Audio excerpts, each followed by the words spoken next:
To Massacre Theater. This is the Twilight Zone, Season 3, Episode 8, It's a Good Life. I am Mike, and I'll be doing narration and Hollis. I am Browning, and I will be playing Dr. Fremont. Dad Fremont. I'm Josh, and I will be playing Mrs. Fremont, and I think Bill. I could be wrong. Yeah, you're right. It's Bill. Yep, Bill. Not bad. Okay. My name's Mary, and I'm doing Aunt Amy, Anthony, and Riley. Ooh. And I'm Betsy, and I'm going to be Thelma and Ethel. And Louise. Oh my gosh! I'm a real lady names. It's not my fault. And the fun starts. God, barely out of the gate. All right. Scene 1. Standard road opening. With the vehicle smashing into letters, propulsion into starry night, then pan down to opening shot of play. Yada, yada, yada. Sterling. This is Peaksville, Ohio, on a hot July afternoon. At this moment, an old woman, Aunt May, comes out onto the front porch and sits down, rocking herself slowly back and forth, fanning herself with an old, dilapidated fan. Mm-hmm. At first perfunctory glance, and on the surface you may think, this is a town like all the others. And that little boy over there, Anthony by name, appears to be like any little boy. But he ain't. I'm just kidding, that's not even. But actually, none of you have ever seen Peaksville, Ohio. It's a place not to be found on a map. Not even Morton could tell you how to get to this place. And those fields of grain and wheat and barley that you've seen growing, this isn't the only crop. Something else grows in Peaksville. And for what? Weed. And for want of a better term, we're forced. Enough. And for want of a better term, we're forced to call it simply horror. But let Anthony's father tell you about it. Everybody calls him just Dad Fremont. We'll let him tell the story, and we'll let him describe the horror. What if horror was just a strand of weed that they were growing? You're a terrible person. Shut up, Josh. And Dad Fremont's like the quintessential drug dealer. Listen, this is why Josh is usually the narrator, because he has trouble, like, not talking No, first. I'm sorry, go ahead. Yes, he does. Go ahead, Dad Fremont. Tell us how to make that conversation. God, I love you, dude, so much. You give hope in this world, bro. You really do. Whip pan, Dad Fremont, working in one of the fields. He's a tall, granite-faced, weather-beaten man in his 50s. He turns from hoeing and faces the camera, whips the perspiration off his face. That's right. I'm Dad Fremont. I'm Anthony's father. Don't ask me how we got the boy, or to explain why he is the way he is. He just got born on June 6th years ago. And old Doc Baker, God rest him, took a good look at him, screamed, dropped him, and tried to kill him. Oh my God. Anthony, my son, had whined, then let out a cry, and then he done this thing. It's hard to explain, really. It's real hard to explain what this thing is. But it appears that Anthony destroyed the world and left only this village in it. He taken the village someplace away from everything. We don't know exactly which. All we do know is that we're all alone, and there aren't any towns or villages, anything else except this place. And Anthony, he controls everything. That's right. That little 6-year-old boy on the porch over there, he can send people into the grave, or he can turn them into walking horror. Anything he wants. That's right, anything he wants. Just turns his mind against you, and so that's why when you walk down the street of the village or go past the house of any place, simply any place, keep smiling or laughing, or you got to mumble something to keep your mind clear, because Anthony can tell what you're thinking. And if it's a bad thought,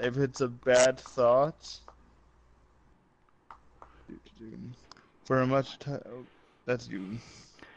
For a much tighter shot, Dad Fremont, as the face is suddenly a sunburned mask of bare, unadulterated, naked fear. Anthony's mind will snap. Sorry. That's me. Sorry. Anthony's mind will snap at you, and he'll do anything, most anything at all. Looking long shot toward farmhouse where Aunt Amy rocks on the porch and the little boy sits a few feet away on the steps. Like with Aunt Amy sitting on the porch there. She had more control over Anthony than almost anybody, certainly more than me and his mother. But one day last winter, she got angry at him just for one instant. That's all it took. Just one instant. She forgot what he could do, and she yelled at him. Closer angle at Aunt Amy, who sits there rocking with dull, lustrous, almost insane eyes. So Anthony, he just looked up at her and he turned her into what she is now, just a smiling, vacant thing. She was so pretty. Oh. And she was so pretty once, too, and so bright. But when Anthony's mind snapped at her, that was the end of Aunt Amy's bright eyes, and it was the end of Amy Fremont and everything we know her. Our pastor Everything had known her. Anthony. It's a little disconcerting. Anyways. Different shot Bill Simoes as he pedals up to the front porch and gets off the bike. And that's why everyone smiles around Anthony, because you can't take the risk of making that little boy angry. You can't just take that risk. Moving shot Bill Simoes carrying the groceries toward the house. We see him in his face a nightmarish fear that is beyond the telling. He forces a smile that is grotesque in every aspect as he walks over toward the little boy. Bill. Howdy, Anthony. Mighty good to see you today. And it's such a good day. A real good day, isn't it, Anthony? Close shot little boy. The first close shot we've seen of him. On the surface, it is a little boy's face, smudged with dirt, bright-eyed and not unattractive. But looking at it deeper, we see that it is not really a normal face at all. Perhaps it is in the eyes or in the look, but whatever it is, the eyes tell that this is a monster. He looks up at Bill Simoes and nods. Pan over to Aunt Amy as she slowly turns her vacant eyes over to Simoes. It's a terrible hot day, though. It's a terrible hot day. Close shot Bill, who looks agonized there. I wouldn't say that, Aunt Amy. No, sir, I wouldn't say that at all. It's fine. It's fine. It's a real good day. As he's... What are you doing, Anthony? Why, that's real good. Whatever it is, I was wondering, just wondering what you were doing. I made a gopher with 3 heads, see him? Yeah, he's a real fine one. I never seen a gopher with 3 heads before. I'll make him dead now. I'm tired of playing with him. Be dead, gopher. You be dead. That's real fine, Anthony. That's real fine what you done. You done made him dead. That's real good what you done. That's real good. Aunt Amy rises and looks over the railing and makes a face. Ain't he an ugly thing, though? Ain't he? Ain't he grotesque looking? You better bury him, Anthony. Oh. I'll wish him into the cornfield. Go into the cornfield. Go be in the cornfield. Close-up shot portion of the You ground. don't want me to wish you dead, do you? Well, I know, Anthony. No, I don't. But you do some real fine things. Real fine. You're a good boy, Anthony. We all love you, don't we, Aunt Amy? We all love Anthony. We sure do love it. We love that boy. The camera moves in tight on his face as tears appear in his eyes, and just in one brief, sporadic moment, a sob tears itself away from his throat. He whirls around and carries a bag of groceries into the house. The camera starts a slow pan back away from the old woman, down to where Anthony sits and stares out across the field. It's the psychotic kid that he is. In just a moment, we'll get even a closer look at Anthony Fremont and the people of the village, and the village itself. Peaksville, Ohio, in a world in which nothing exists except Peaksville, a world that Anthony Fremont manufactured, a nightmare that lies in the center of the Twilight Zone. Nice. Interior, kitchen, farm, Fremont house. Anthony's mother is just checking a roast in the oven as Bill Simoes brings in the grocery bag. Oh, got everything? Pretty much, Mrs. Fremont. Didn't have any more laundry soap, though. All out of laundry soap. Well, that's to be expected. Not even the bar soap, though, huh? All out of that, too? Oh, we've been out of that for about a year. You know that, Mrs. Fremont. We ain't had no bar soap for over a year, but I got a couple of cans of soup in there. I didn't even think we had them left. And Anthony loves tomato soup, don't he? So I brought that. You'll tell him, Mrs. Fremont, won't you? You'll tell him I brought him like the tomato soup because I heard he liked it. You tell him I brought it, won't you? Well, of course I will, Bill. I'll tell him. Matter of fact, I'll tell him right now. No, Mrs. Fremont. You don't have to go through that trouble now. I gotta get going. I gotta get back to the store. You don't have to be frightened of him, Bill. He likes you. He's told me that several times how much he liked you. That's real nice to hear. He's such a clever boy, Mrs. Fremont. You know what he was doing out there? Making something, I imagine. Yesterday he made some kind of furry animal. I never did see the last of it, but he invented it all by himself. Had real sharp teeth, too. Tried to bite him.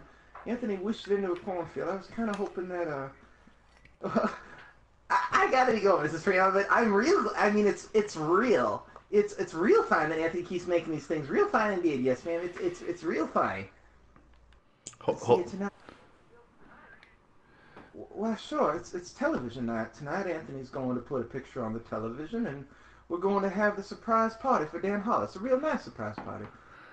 Oh, I'll be there, Mrs. Fremont. I'll certainly be there. Hold He turns quick abruptly and starts out. I'm sorry. Hang on a second. You're all good. Bill. 21? Line 21? Oh, I was having issues with broadcasting. Sorry. As Bill comes out on the porch, nods at Aunt Amy, looks hurriedly around for a sight of Anthony, then walks stiff-legged over to the bicycle, again looks around, jumps onto the bike, and pedals furiously away.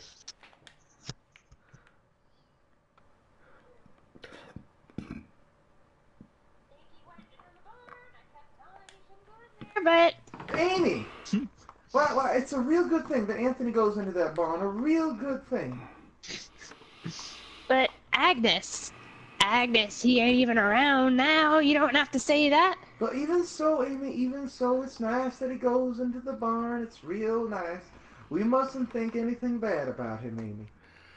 But he isn't even around. Amy, dear, you know as well as I do, sometimes he can hear what we're thinking no matter where he is. So you just think real nice things, Amy, real nice things about how good it is that Anthony's going into that barn. And tonight we'll have Dan Hollis's birthday party, and we'll watch the nice television that Anthony shows on the screen for us, and we'll just have a delightful time, all of us. Just a real nice, delightful time. But it's such a hot day. I hope it cools out tonight. Well, I wouldn't say that. It was a hot day. I mean, it's just right. It's a real good day. A real good day. Interior Fremont bedroom night. Dad Fremont is washing his face out in the big pitcher and bowl that sits on the dresser. He reaches for a towel, dries himself off, then suddenly freezes, turning very slowly to see Anthony staring at him, and once again on his face appears the manufactured smile that is standard for all the inhabitants of this weird place. Well, howdy, son. I was looking for you a bit ago. Your mama said you were in the barn. I was looking at the cow.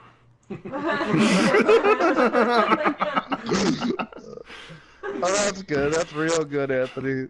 You were looking at the cow. That's not normal. Now, you wasn't playing any tricks on your old dad, were you? I mean, well, you remember a year ago when we had the pigs?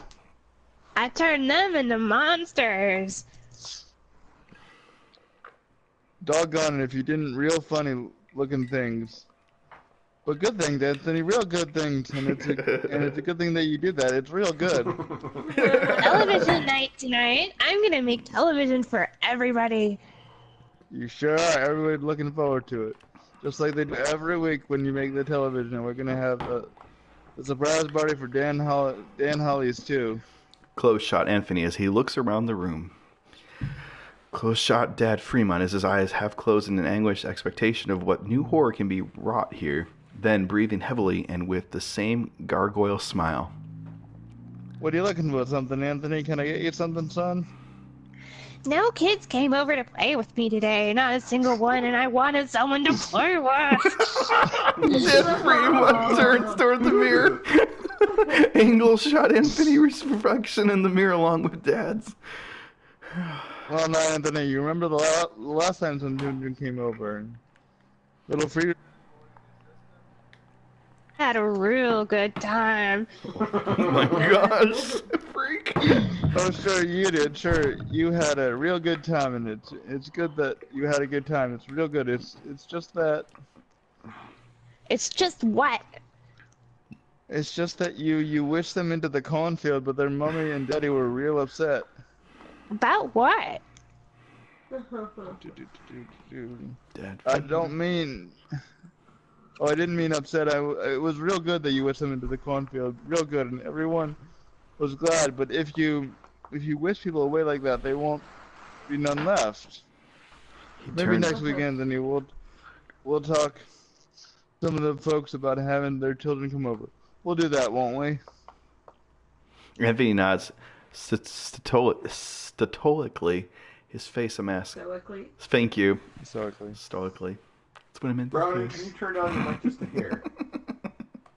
You do this mid. Hold on. I'm sorry, it's clipping though, and it's going to sound like shite when we broadcast. Well, I'll do that when I'm done the crap, scene. sorry. Shush. Or do it that we swear on That's right, YouTube. Brownie. You tell him. For the record, Josh taught me quiet, more about Josh. wrecking than anybody. Yeah. If I'm anyone knows how to really record sorry music. For swearing on YouTube, guys. I know that I know. that never happens. It's all good.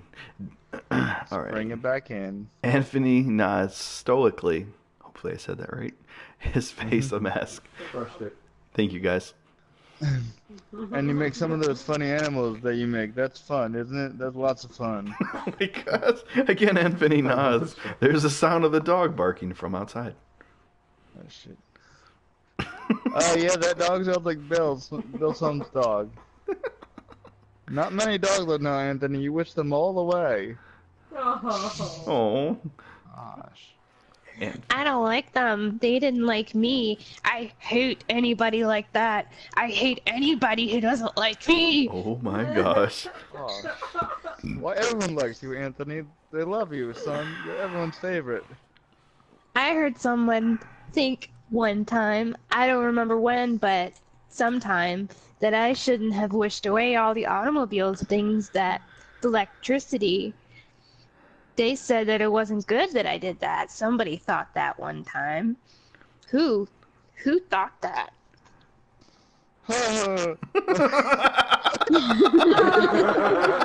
Laughing jovially. Jovially, yes. That was Henry Reynolds.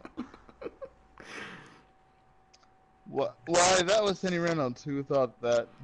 He owned a farm up the road. Why, it's real good that you can remember that far back, Anthony. It's real good. Yeah, and I remember what I did to him, too. I made him go on fire, and he ran through his field screaming for the longest time. Yeah, I remember that. He shouldn't have thought those bad thoughts. That's why I did that to him. Oh my gosh. Again, the dog barks from outside. The camera moves in for an extremely close shot of Anthony, who turns and walks over to the window. That dog, that collie dog, he doesn't like me. He's a bad dog. At this moment, something happens to the child's eyes. They seem to burn fiercely. There is a piercing, screaming yelp of pain from the animal outside that fades off in the distant, dying whisper. Oh! And then there is silence.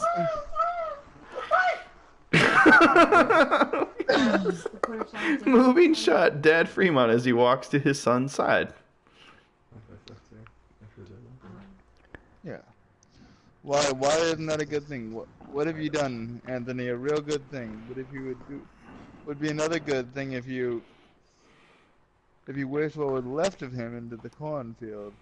It's a good thing that you did to him, but Camera moves over to Anthony, who nods, concentrates, then looks back at his father. I put him in the cornfield. He isn't outside anymore. Oh my gosh. Different angle, Anthony, as he turns and walks across the room and out. Pan back over a medium, close shot of Dad Fremont as he stands at the window, his head down, fingers clenching and unclenching. Footsteps approach, and Mrs. Fremont enters the room. Close shot, Miss Fremont. Someone's collie was out in the yard. I heard him barking and he screamed. I didn't see it happen, but Aunt Amy said it looked like somebody had taken a torch and... Stops abruptly and looks at the floor.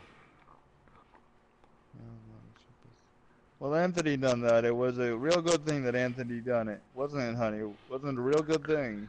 Oh, yes, indeed. It was a real good thing that Anthony done that. Well, I gotta get back and get supper ready. Ethel's bringing over a cake for Dan. She found the last box of cane sugar that was to be found, the very last box, and Dan hasn't got one single inkling that there's a surprise party for him, not one. That's real good. That's and real good. And you know how much Dan likes music. Well, last week, Thelma Dunn found a record in her attic. That a fact? Yes, and she's going to give it to him tonight. Isn't that a wonderful surprise? Well, no, it is a record. Imagine. That's a real nice thing to find. What record is it? Well, I think it's Perry Como singing You Are My Sunshine. Well, dog on it. I always liked that tune. How did Thelma happen to find it? Oh, you know, she's just looking around for new things. Say, what was that picture we found a while back? I kind of liked it. The old Clipper sailing along. The Smiths. Next week the Sippiches get it, and then they give the Smiths old Mick and Tears music box, and we give the Sippiches, Her voice fades off as the camera moves over to Dad Fremont, who turns and looks out the window. We hear his voice. That's the way of things now. There's so little left. Everyone keeps a few things for a while. When they trade off, there's about 3 books left. Each family can keep it for a week and trade it for something else. like the stereoscope that Van Heusens found in their cellar. Or the can of beer that Bill Soames found wedged in an old icebox lying in the junkyard. You see, the thing of it is, Anthony fixed it, so we're all alone in the world. Nothing new ever gets built anymore. Nothing new at all. Close shot the door. As Anthony enters, he stares across the room at his father. Close shot Dad Fremont, whose face goes pale. But it's good. It's good. It turned out this way. It's real good. That's why it is. It's real good. Fade to black. End Act 1. Act 2. Fade on.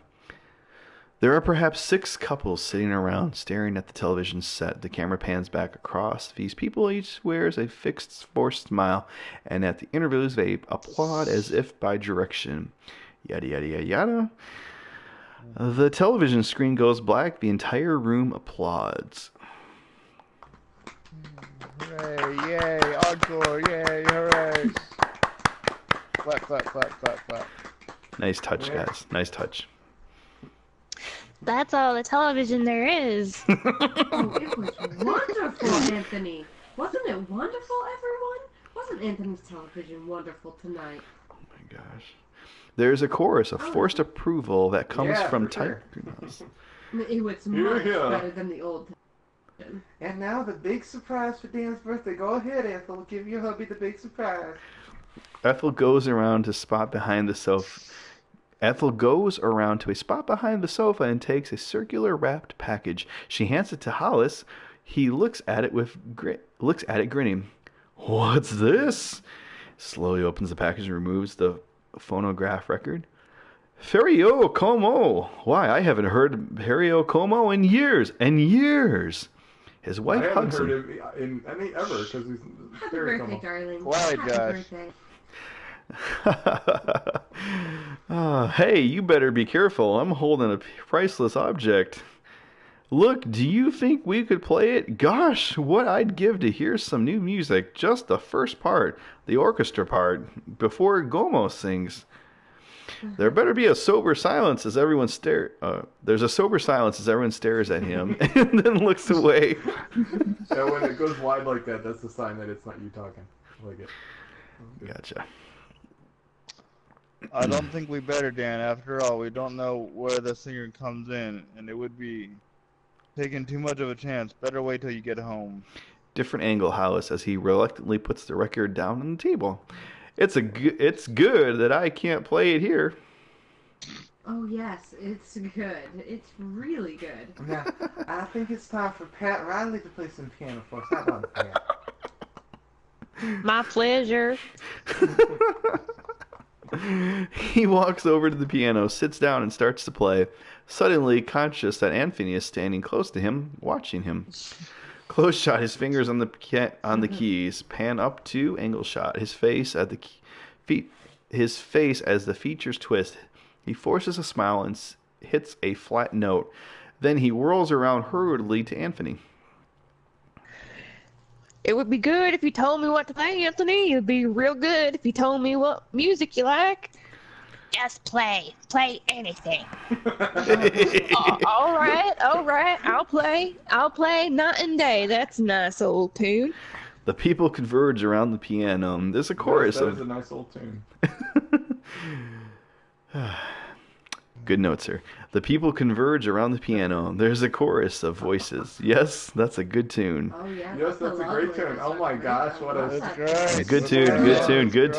Right below Full the shot of the keys room. there, Close up of the that's Dad right, Fremont. good. Close shot of Hollis. It was once again. He puts the bottle to his mouth, takes another long swig, and puts the bottle down. In doing so, upsets a cup. The noise of it is a shattering intrusion on the music, and all eyes turn toward him. The last face to turn in his direction is that of Anthony. Close Anthony, who surveys the man oddly. Don't make any noise when the music is playing. I don't like noise when the music is playing. Close shot of Hollis as he blinks. Close shot of Dad Fremont, who slowly turns back towards the piano. But in doing so, throws a look at Anthony, then over to his Will, I think that's a typo, then stands over to something there and hands clenched together in front of her as Wiley continues to play. Close shot of Hollis as he takes another drink, giggles a little bit, then looks down at his wife who has crossed over to stand close to him. Her face is a mask of fear. Dan, please. Please what? I'm not doing anything. I'm just drinking this peach brandy. That sounds like you. It really does, I will admit. I'm just drinking one of my birthday presents. That's all I'm doing. There's a rustle and murmur in the room as eyes move from Hollis to Anthony, and eyes that betray the cold, clammy nightmare that enfolds all of them. Two shot Ethel and Hollis. Again, she grabs front of his coat. Please, Dan. Please, for the love of heaven, please don't say anything. Who's saying anything? I'm not saying anything. I'm just saying anything at all. I'm not saying anything at all. Hands shot around the faces of the people, winding up at a shot of Dad Fremont, who touches Pat Riley's arm. Go ahead, Pat. Play. Keep playing. Oh. Different angle, Hollis, as he moves away from his wife and carries the bottle to the center of the room. He looks over towards the piano. You guys are making me laugh. I'm just saying. Hold on. This is real good brandy. Real good. Do you people know something?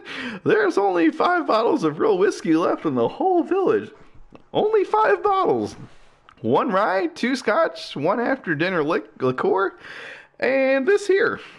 And when all that's gone, and when that's gone, there won't be any left at all. None at all. No whiskey at all. He stumbles and turns and goes back towards the table where the record is. He picks it up and stares at it. Nuts! Can't play my record. Can't even play Perry Como. He suddenly takes... Got it. You didn't even mispronounce it. That's awesome. I mispronounced it? No, you pronounced it properly. I was waiting for you to say not even pronounce Perry Ogomo, and I was like, much less pronounce it, but then you stole my turn. So. I'm sorry I still hear thunder, but I am proud that I pronounced it right. Thank you. This is why we have a post-mortem after we do this. Oh, no, that takes the fun out of this whole massacre theory. You know that. Okay. Suddenly, he takes the nearby empty bottle and throws it across the room, where it smashes against the wall. Series of close-ups, different angle to Hollis. As he walks over to Pat Riley at the piano, he puts his hand on the shoulder. Don't play that! Pat Riley's the name of the Chicago Bulls coach that coached the Michael Jordan Bulls in the 90s. Just figured I'd point that out, that Pat Riley's somehow involved in this. It's like, Pat Riley? Like, it just sounds like, well, Michael Jordan picks up the bottle of brandy. This is why I do this with you guys. No one else but you guys. Hold on, you're making me laugh. Breathe. Don't laugh. Don't play that, Pat. That's not what I want you to play. Play this. He then sings in a discordant, off-key, drunken voice. Happy birthday to me. Happy birthday to me. Moving shot with her as she runs over to him and tries to grab his arm. She screams again. Please stop. Close shot Thelma Dunn, who half whispers, half shouts. Quiet. Oh, please, everyone, quiet. Different angle as the room as the two of them grab Ethel and pull her away. One of them covers her mouth with his hand. Close shot Hollis as he continues to sing. Great. Happy birthday, dear Danny. Happy birthday to me. He stops abruptly. Play it, Pat. Play it so I can sing right. You know, I can't carry a tune unless somebody plays it. Pat Riley's like, I can't play the piano. I can coach the Bulls, though. 3-pointer. If I could do that. Half court. Kobe.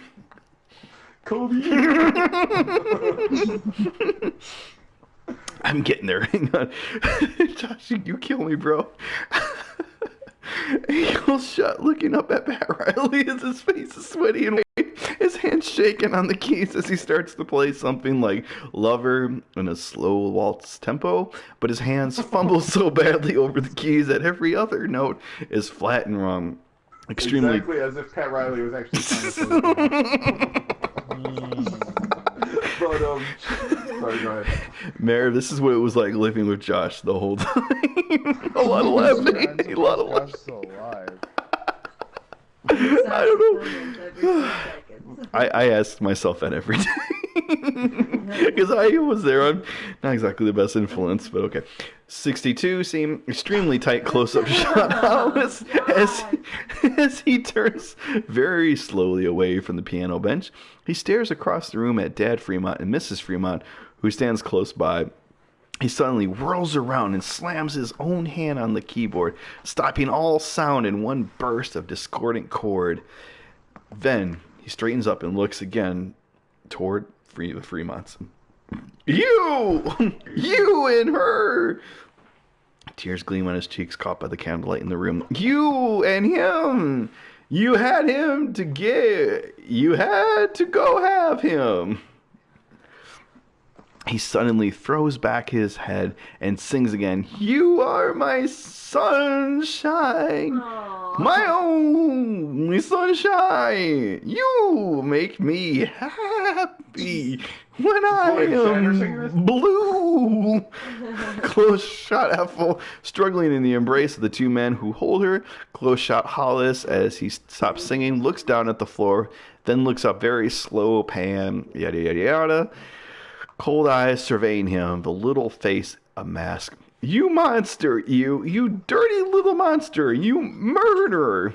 He takes a step toward the boy. You go ahead, Anthony, you think about me. You think bad thoughts about me and maybe some man in this room.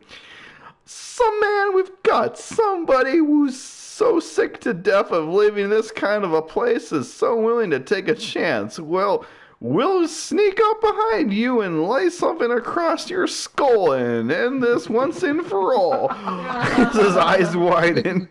Oh, God. You're a bad man. You're a very bad man. Hold on, I'm getting there. Reverse angle toward Hollis, who stands there swaying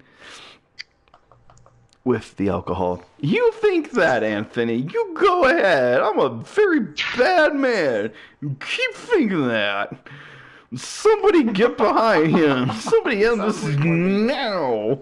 While he's thinking about me, why doesn't somebody take a lamp or a bottle or something? Close shot Anthony as he slowly raises his arm and points to Hollis. You're a very bad man, and you keep thinking bad thoughts about me.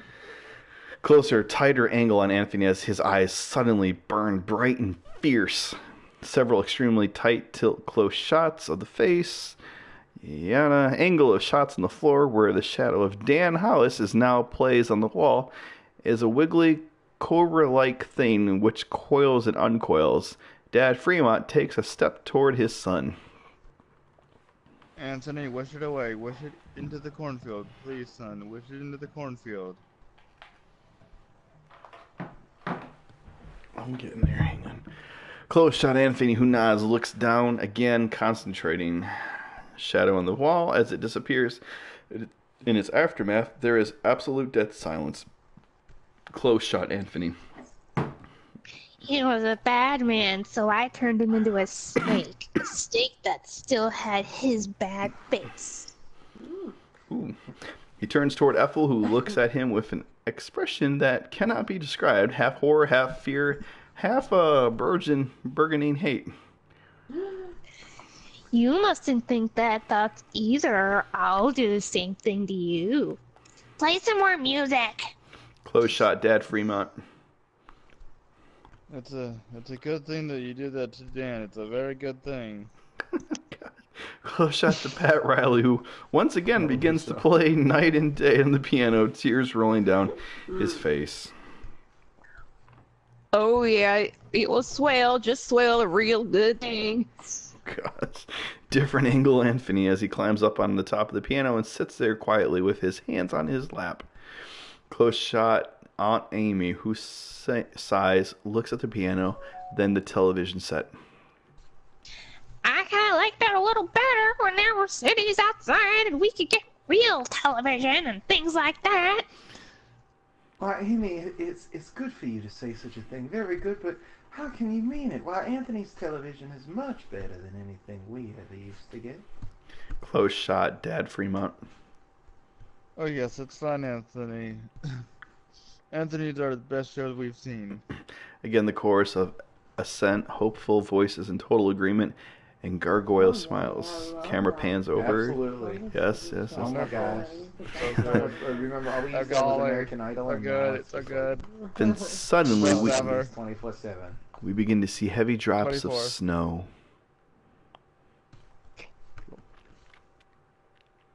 Dad Fremont. Sorry. No, it's Anthony. Oh, it's dead. Anthony first. No, it's at the top of the page, Brownie. It's snowing outside. Dad Fremont. What number? 81 Right in the before middle. you see. Oh, 81, Yeah, okay. yeah, right before 82. Oh yes, it's fun, Anthony. Yeah, Anthony's are the best shows we've ever seen. It's snowing. Oh, it's snowing outside, Anthony. You're making it snow. Close shot Anthony, who nods. Yes, I'm making it snow. Close shot Dad Freeman, who smiles. That'll kill off half the crops. That's what that'll do, Anthony. But it's a good thing you're making it snow. It's a real good thing. And tomorrow will be a real good day. Close shot Anthony again on the piano. As he looks down at the piano at Pat Riley playing, the camera starts to pull away from the piano across the room toward the window. We hear Serling's voice. No comment here. No comment at all. We're only wanted to introduce you to one of our very special citizens, little Anthony Fremont, age 6, who lives in a village called Peaksville, in a place that used to be Ohio. And if by some strange chance you should run across him, you had best think only good thoughts Anything less than that is handled at your own risk, because if you do meet Anthony, you can best be sure of one thing. You have entered the Twilight Zone.